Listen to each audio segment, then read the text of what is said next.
It is not much of a secret that I like to use 4-letter words that are frowned upon. You have been warned. Content is not suitable for all listeners.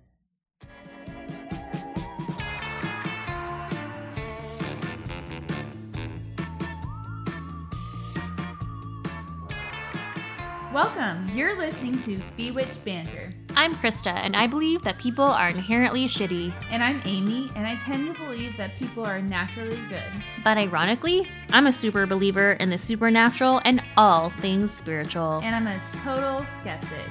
We're best friends, and in this podcast, we're seeking to explore and understand each other's perspectives with deep dives into the spooky, the spiritual, the magical, and the mystical. And some straight up spoofs. Today, we are covering secret societies, and Amy's got some amazing history for us coming up. I'm super stoked to hear what you got.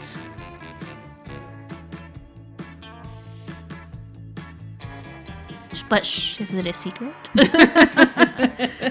Yes, very top secret. Well, I kind of started it with like the whole idea of, what is a secret society, right? And what is it? Do tell. And I think we all do have a general understanding, but when I looked it up, it's defined as a group or organization that practices secret initiations or rituals. People who find themselves in a secret organization normally have to take an oath or some certain kind of pledge that they will keep the organization top secret. Okay. And a secret society, you have to think about the fact they're going to have different varying levels of secrecy. So it might be as simple as needing like a password to initiate rituals. Some of them go as far as creating their own language that no outsider would understand. And then several secret societies create their own costumes. And the biggest example, the first thing that came to my head would be the Ku Klux Klan.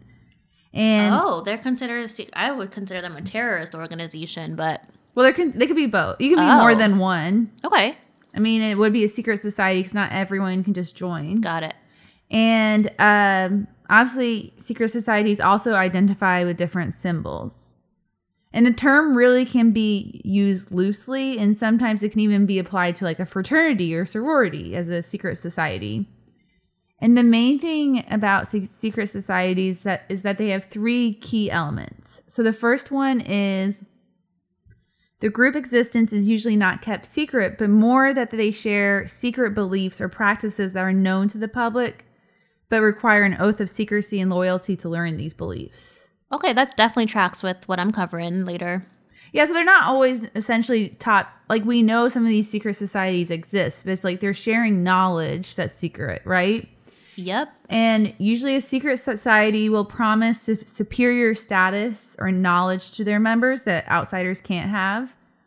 And the group membership tends to be exclusive in some kind of way. So sometimes it can be based on like your race, like I said with the Ku Klux Klan, your gender, or even like what religion you are associated with. And usually you're invited into the group. And one thing they didn't mention, but I thought was a key component for a lot of secret societies is the social class. There's a lot of secret societies made of wealthy people. Oh, yeah. Like full of the elites. The exclusivity. Do the Anna Delvey voice, speaking of the elites, wannabe elites. Hell no, I can't do that. You did it good. I cannot do. Please I cannot. My credit cards again. I cannot do an accent. I thought you did it well. No, never. Anyway, here, Amy and I have recently both...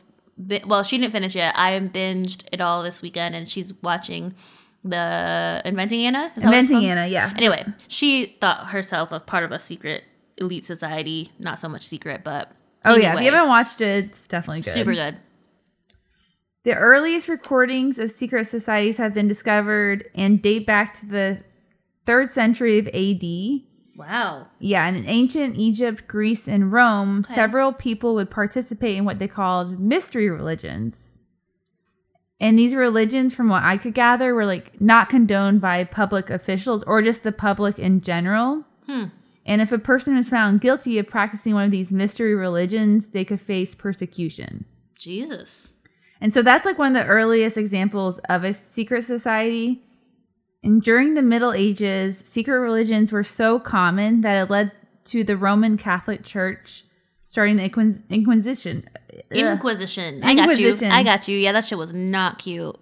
Yeah, they would actively hunt down members and persecute members of these mystery religions, right? They would just fucking kill anybody that was not white also or didn't believe in Christ as the Savior, Lord Jesus Savior. Yeah, but those people were probably had their own beliefs to their culture. Yep. Mystery religions, secret societies. Yeah. So many beasts with the Catholic Church that I have. But anyway. Throughout history, people have participated in secret organizations because of conspiracy theories. I mean, we all know the most common one recently. And then when society's political ideologies don't match their own. And sometimes these groups' actions have led to revolutionary changes. So basically what I'm saying is not always are secret societies in a negative lens.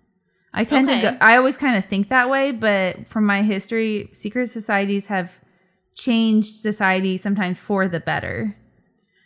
So, for example, when Britain was in rule of the American colonies, they tried to impose the Stamp Act, very similar to the Sugar Act. I was going to say the T, right? Mm-hmm. But no, we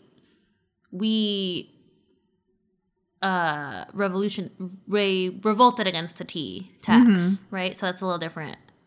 Yeah, let me get American. Yeah. Yeah. Are you trying to tell me Fuck you remember you and your ancestors, Amy. Fuck the king. You remember a few things from history class? So the Sons of Liberty, so it's going to... There it is. It's coming back to me, history class. But they're a secretive Boston political organization. And it actually has Samuel Adams as one of their members. And they were fighting the Stamp Act. So the Stamp Act refers to when the Brits decided to create revenue by taxing colony residents for newspapers, pamphlets, cards, almanac, and a few other things. So very similar to the Sugar Act. Ella.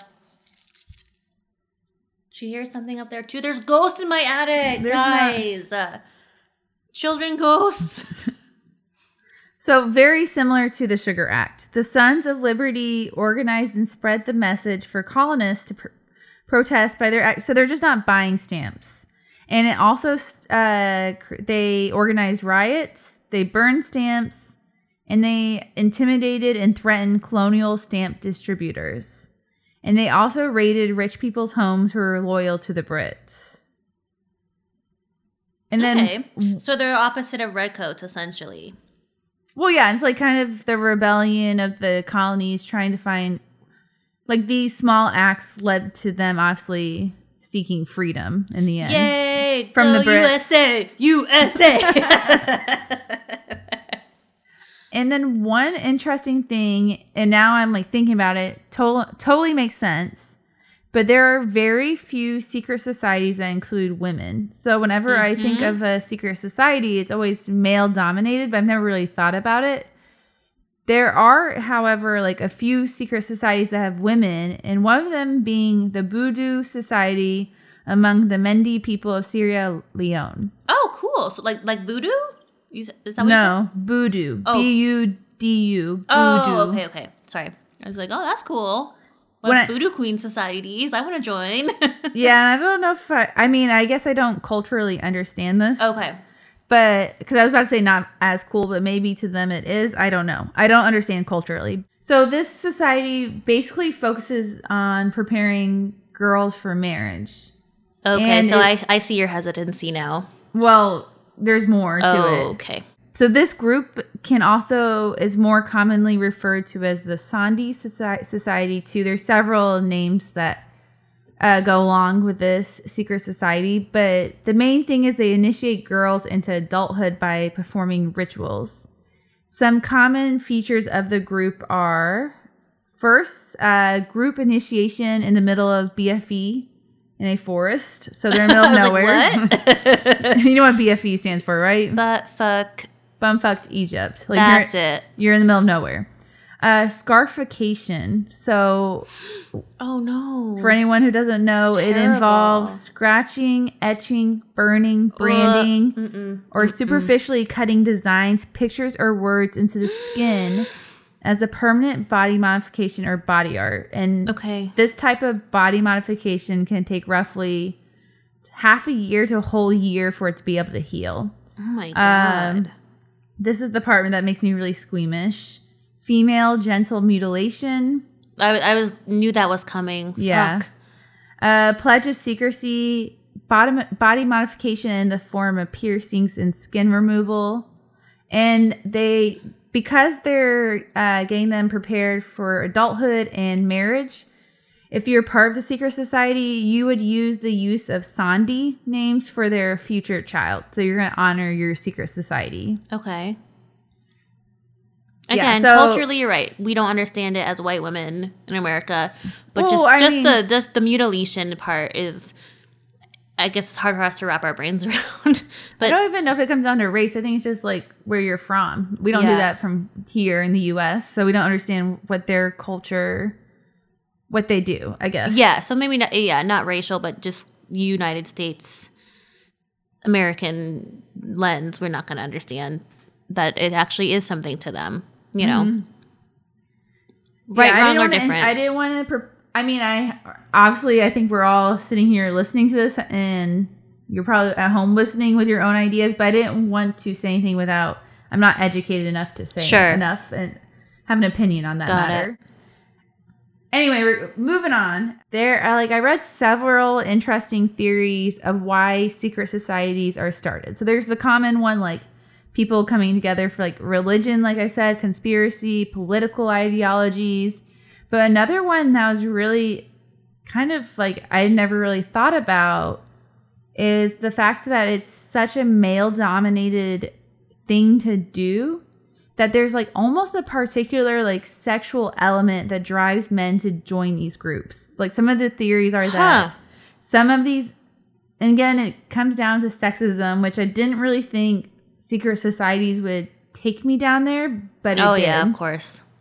So some men, they believe, join secret societies as an attempt to establish a life independent of women and almost as an act of rejecting feminine power and influence. Okay, well, fuck off. Who carries you in the womb? I mean, we have the ultimate power at the end of the day. That is true. So, I mean, our bodies, like, when you think about what a woman can do, we're magic. Like, it's magical. It really is. So, you know what? Patriarchy, go fuck yourselves with your like self-loathing. I don't give a shit. We have the power. So, bye.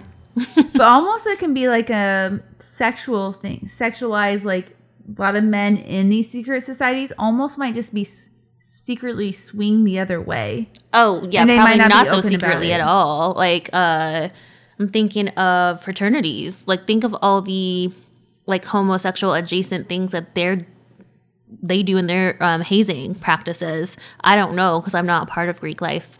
I never was, but like from secret societies, like you hear all these things that they like do things that are like homosexually adjacent. Mm-hmm. And they discuss that a lot of men are comfortable in like only partaking in activities that are limited to members of like the same sex. So it's like a comfort thing, or they want to partake. They're driven to partake in activities that only have men involved. I mean, I don't know how much that is true, but that's some of the theories of what drives certain people to these groups. Secret societies also may be created by people who want to enforce existing political and social infrastructures that may not be the best for society. So obviously the easy one for me to shout out is QAnon.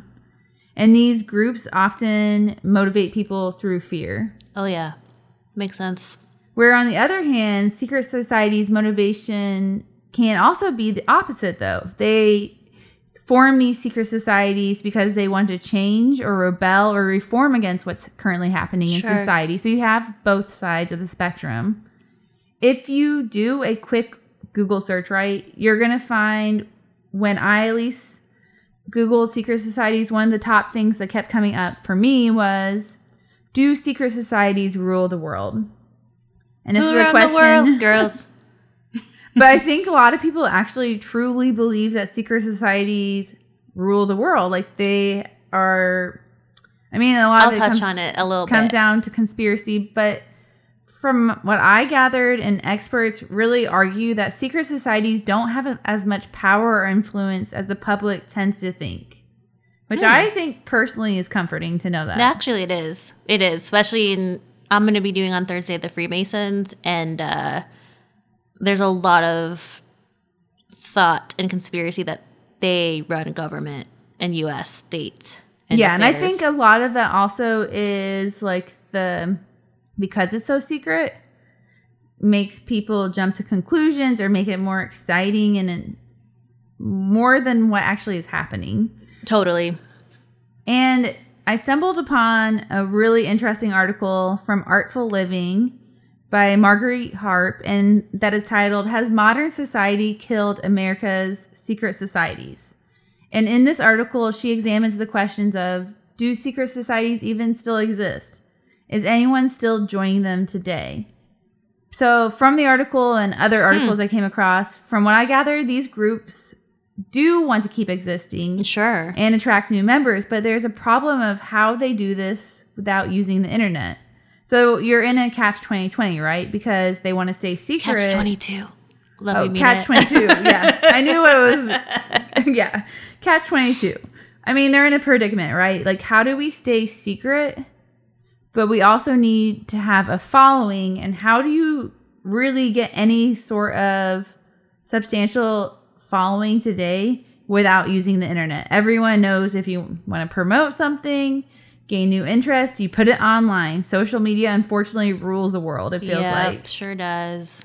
Also, younger people, like people of our generation, tend to see secret societies as what they call like a group of just old men. They don't really want anything to do with it. It's not the cool thing. Sure. The Freemasons, they're really struggling today with appealing to the younger generation. Makes sense. And a lot of the things I'll touch on. Mm-hmm. And for example, the Illuminati now really can't be considered a secret society anymore because they now attract new members through an online presence, and they have a PR firm, which I guess the PR firm I found out is a fake, but they brag that they have a PR firm. But really, they're not secret anymore. Right. The Freemasons also function as a public corporation today. And that makes total sense. Yes. So they're not so secret either anymore. But really what makes them secret is that they have their own little secret rituals associated with it. Yep. But basically what I'm telling you is secret societies have fallen out of fashion. They're no longer cool. And that's interesting. In a historical lens, like if you said this maybe even 50 years ago, 40 years ago, that would be the unthinkable. Because I'm sure you're going to go in length about this, but the Freemasons, for example, had some of the most influential and powerful people as part of their society. Yep. And they influenced several political outcomes. Big time. Big players in the founding of the Americas again. Yeah. But now they're kind of seen more as a conspiracy group. So people want to distance themselves from them. Beliefs. And they don't really want to have anything to do with them. And they're really not seen favorably anymore. Well, it goes back to, because we're talking about PR, if you can't openly talk about your messaging, then that's a problem in itself, because people are going to make all these assumptions about you or your organization or your client if you're not going to tell the public what the fuck it really is. Yeah, and in the article, she says it so much more beautifully than I do, but she was saying that the secret societies, part of the struggle is that they want to seem rational. Like, they don't want people to think they're like some group of lunatics, right? Right. But so if they're giving out rational, normal information, it doesn't pull people in to join. Right. But there's like this, like, how do we get the excitement of them joining without sounding crazy? And there's like, that's hard to do. Well, that's why they made it secret, to entice people. Yeah, because they want to be in on the secret. Yeah, but I feel like used to. Today you can't really do that so much with online. No, because we're in the age of information, right? Like instant information. I mean, there are obviously secret societies, because I mean, QAnon, in my opinion, would be considered a secret society. I'm calling that shit a cult. I mean, well, but yeah, you said it. But you can label a group a lot of things. A cult could be a secret society. Sure. I mean, and like you said, they're a terrorist, but a terrorist group could be a secret society. You can be both at the same time. Makes sense. So I don't think you're either or. You can be kind of a blend of the two. Sure. But yeah, I thought secret societies was super fascinating, and I did not really think about like the sexist lens or like how today like the internet would impact secret societies. Like it's not such a thing anymore. No more. Got it. Well, that's pretty much true. If you post anything online, it's there forever, even if you delete it. That's even if you don't post shit online, guess who's listening? Yeah, all of our devices, baby. I mean, it's kind of scary in a sense. Oh, I'm so used to it now. I mean, studying this shit, I guess I'm a little bit of a wacko, as we know already, but I've always, probably through my dad and maybe through my grandpa being a Freemason, we'll get into that in my story, but like I always believed the government was listening, watching, even before we had cell phones, before internet was big in our early lives, and I was just like, nope, they're listening, and turns out, hey, guess what? They always were, and now they have unfettered access to us all the time, 24/7. So, yeah, pretty much. Yay! Yeah, but I think, what do you do? Just get rid of your cell phone? I mean, how do criminals operate now? Or how do criminal organizations operate? You know, like the Mafia, like I know they got majorly busted, but they still exist. Like, how do they operate without being... I don't know. You know what I mean? I always find anything like that very impressive. Like, how do you fly under the radar? Well, going back to inventing Anna, it's like certain people can get away with murder, and then it's like me or just every other person, like you can't get away with just a stupid speeding ticket. And like those people are getting away with like conning people out of millions and millions of dollars. And it's like, I know a lot of it's confidence, but it's just like, how do these people get away with this stuff? It's just amazing to me. Yeah, if you're down with it, I want to do that next. Like the psychology behind con artists. That could be a fun episode. I mean, it's so on trend right now with her story, the Tinder Swindler, which we watched together, and obviously Firefest douchebag. Like how do these... I want to know the psychology, behind the con artists, but also behind these poor people that fall for it. I'm included. Look at my psychic story. I fell for that bullshit. Yeah, but I also think the con artists, typically, they must do a good job of like scoping out the right person who is more likely to fall for it. Yeah. But at that scale, you gotta be some type of sociopath, narcissist, something to do it at that scale, right? I was just one little wee girl crying in the fucking car and it got taken advantage of. But these people did it to, and Elizabeth Holmes. Cute. Like, what the fuck? How do these men not think to question if there's any medical experts on her board? They didn't. And they got, no. It wasn't even medically possible for her to do what she was claiming. Yeah, I know. I feel like it was funny. We were talking about that last night. Me and Corey were watching and we're like, so is con artists and fraudsters the new thing? Instead of murder, people are switching to that. I think it is. Because I feel like I was talking to my friends too, and it's like everyone was talking about, it's all I watched all weekend. And I was like, yeah, it must be the new... I mean, that's always been a fascinating story, but they're those stories to me. And then I always think about, you don't want to victim blame, but part of me was when I watched Tinder Swindler. I was a little half asleep on your couch, maybe, but I did listen. You should have finished it. It was good. But part of me was I don't know. I don't know if I want to give myself too much credit because I don't want to victim blame, but I don't think I would have fallen for that. But what if you were taken on a yacht, though, on your first date? You know what I mean? His shit was so elaborate. It was, and I don't want to victim blame. But part of me is how would you take... I couldn't take a loan out, a $30,000 loan out for even Oh, yeah, just because? No, just because of my...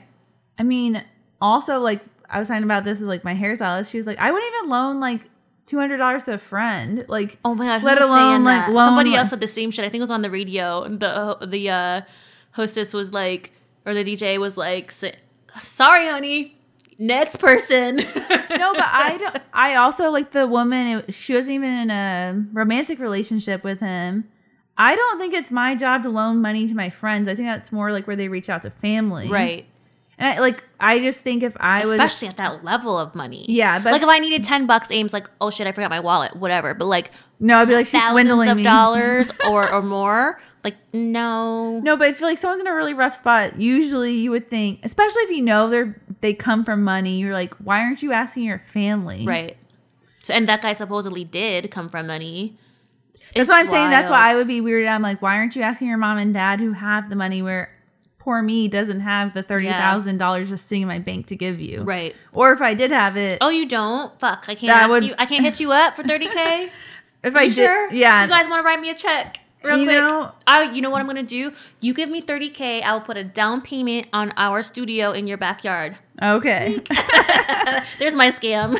No, but I feel like also the amount of like any kind of money as a working professional, you work your ass off for your money. So yeah, absolutely. I am not giving that away to anyone. Well, that's how I feel about gambling.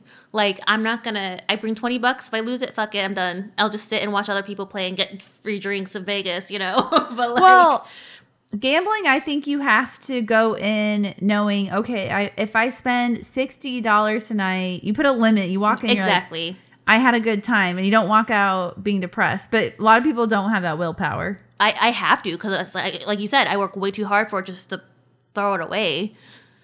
No thanks. I mean, I throw it away. It's $20, but like whatever. I mean, I throw my money away sometimes on other dumb things, but I mean, we all do that. Hey, we enjoy our home curation, so that's fine. Our home goods. Yeah, and good food. It's a priority for me. Damn right, which I might be bad tonight after all. We'll see. We'll see what time we wrap. But I'm hungry. I know how. Well, should we end on that note then? Yes. We always end talking about food. No secret, we love food. Who doesn't, though? Well, hope you guys enjoyed. That was awesome history, Ames. And down with the broski hood. Yes, and I will be covering the Molly McGuires on Thursday, and Krista, obviously, Freemasons, because we talked about that at length, but tune in. Thanks for listening, as always. Don't keep our podcast a secret. I had to do my little pun work there. Nicely done, but I'm... And leave us a review. We appreciate it more than you know. Yeah. Hey, also, if you have survived a swindle or scam or know someone who did, let us know. bewitchedbanter@gmail.com, because we are going to be covering that very soon. So, yeah, hopefully you're not a victim of that, because that shit is so sad. And if you're in a secret society, let us know. Well, they're not going to, because it's a secret. Maybe it's not anymore. I don't know. You're right. That was dumb. But shoot us an anonymous note, unless you're QAnon. But, I mean, going back to our thought, nothing's really anonymous anymore. No, it's not. I mean, sorry about it, criminals. Yeah, that's because that's most of our listeners. Oh, yeah. I mean, shit. I don't know. They're like getting tips they're like, damn, Sylvia Brown did this. I need to do that. I gotta get on that. Yeah. Speaking of swindlers. Damn. All right. Well, have a great week, y'all. And don't keep our podcast a secret, like Aim said. Peace, bewitches. Peace.